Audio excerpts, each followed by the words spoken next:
Man, what a rough week for Raider Nation. Sitting at 1-3, and even with Pete Carroll trying to play the steady veteran, the pressure is already mounting. On top of that, Kolton Miller went down at a critical moment and had everyone holding their breath. The numbers from the loss to the Bears exposed some tough truths. And at the very end, a huge surprise from Ashton Jeanty that could change everything. Stick around because that one is a game changer. But before we break down all the details, let me hit you with something real quick. Make sure you hit that subscribe button. It's free. And it helps keep this voice of Raider Nation alive. Smash that like too, because that's how YouTube pushes this talk out to more Raiders fans everywhere. And drop a comment because this space belongs to everyone who lives and breathes Just Win, baby. Talking about the start of the Raiders season isn't easy. 3 straight losses, a 1-3 record that weighs heavy on Raider Nation and brings that ugly deja vu. Bringing in Pete Carroll felt like stability, a veteran who's been through wars, but reality hit fast. This is the NFL, and it's never that simple. The offseason looked solid on paper, but let's be real, the adjustments just haven't clicked. Against the Bears, it came down to the wire, and Carroll defended the defense like it was the last thing holding this team together. And to be fair, the defense did more than its share, carrying the load after Geno Smith's costly mistakes.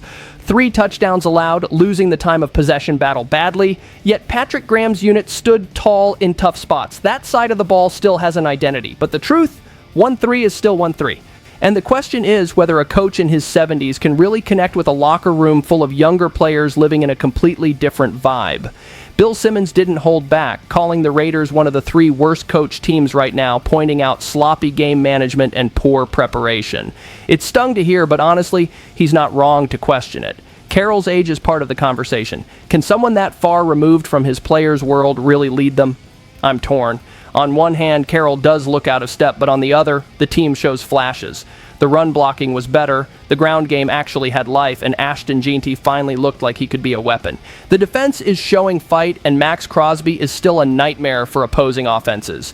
So it's not all disaster, but there's no sugarcoating the pressure. We're talking about a franchise staring down the possibility of its 6th head coach in 5 years if this doesn't turn around. Raider Nation has pride, tradition, but it's tired of the carousel. It's frustrating, seeing the potential and at the same time knowing how close this season is to being flushed away. And what makes it even tougher, on top of Carroll's challenges, now there's a massive concern on offense that could completely reshape what this team can do. For Raiders fans, the hardest hit against Chicago wasn't just the final score. It was watching Kolton Miller go down on that last drive when hope was still alive. The whole stadium went silent. He's the heart of this offensive line, the steady anchor when everything else feels shaky. And right when the team had a shot to steal the game, he drops. Gut punch. Then Monday came with the bombshell. High ankle sprain, the kind that doesn't disappear in a week. He's looking at multiple games out. Worse yet, this comes right after Miller signed an extension, locking him in as a pillar of the rebuild.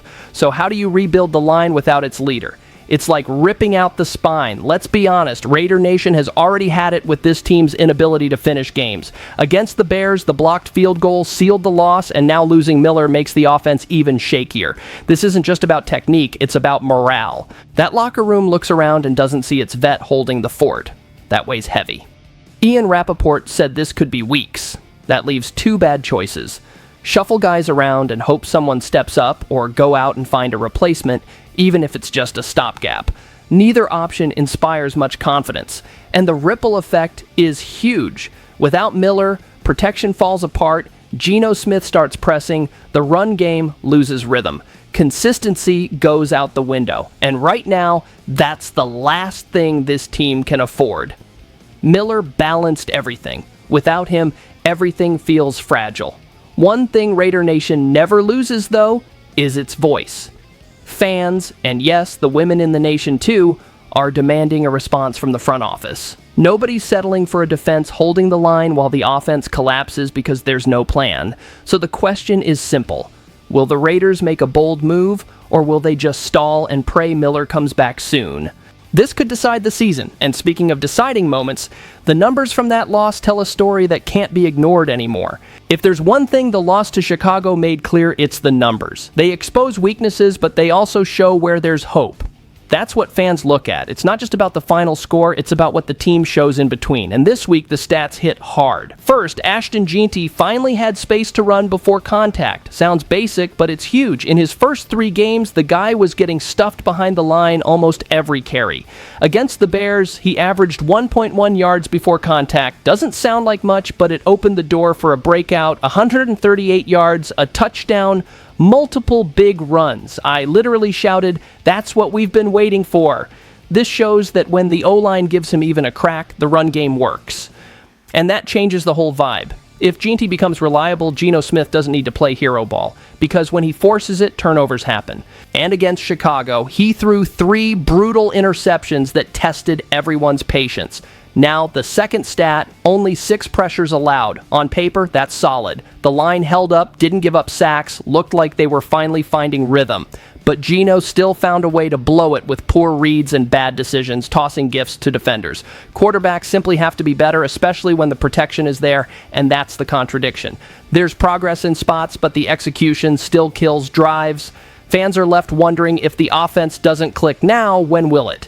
Even so, Jeanty's performance can't be ignored. That 64-yard touchdown run was him announcing, "I can be that guy." A spark in the middle of the storm. And here's the kicker. It wasn't just Raider Nation that noticed. Analysts outside the bubble, even the ones who had trashed him, had to eat their words. And one ESPN voice in particular lit up social media reacting to what Jeanty did. Just last week, Ryan Clark, the former Steelers DB now on ESPN, flat out said Ashton Jeanty didn't have the it factor. Basically, he wrote him off as just another guy. For fans, it was a punch to the gut. Raider Nation was already on edge, and hearing that only piled on. But football has a funny way of flipping the script. Against the Bears, Jeanty answered the only way that matters: on the field. 155 total yards, 3 touchdowns, making plays as a runner and receiver, a breakout performance. And the best part? Ryan Clark had to backpedal, posting on X, calling one of Jeanty's runs a mother effing play. I laughed out loud when I saw it. The critic had to swallow his words, and the shade didn't stop there. The Raiders' official account fired back with a smirking emoji, and analysts like Brett Coleman piled on with, "Imagine if he actually had an it factor." That's the kind of viral moment that fires up a fan base. It's respect earned, not given. Honestly, it felt like a rallying point for the locker room. Jeanty didn't just silence critics, he showed his teammates he can carry weight. 2 of his touchdowns came as a receiver, proving he's more than just a first down back. That versatility forces defenses to adjust. And Raider Nation, we loved it. This is what being a fan is about. Seeing a young guy doubted and then answering loud. Sure, problems remain. The offense is still inconsistent. Geno needs to be smarter. The O-line is thin. But if Jeanty really found his stride, that's the spark this team desperately needs. Sometimes it only takes one guy catching fire to lift everyone else. And that leaves us asking, was this Jeanty's turning point? And maybe the offense's too? Too early to crown it, but the vibe is different now.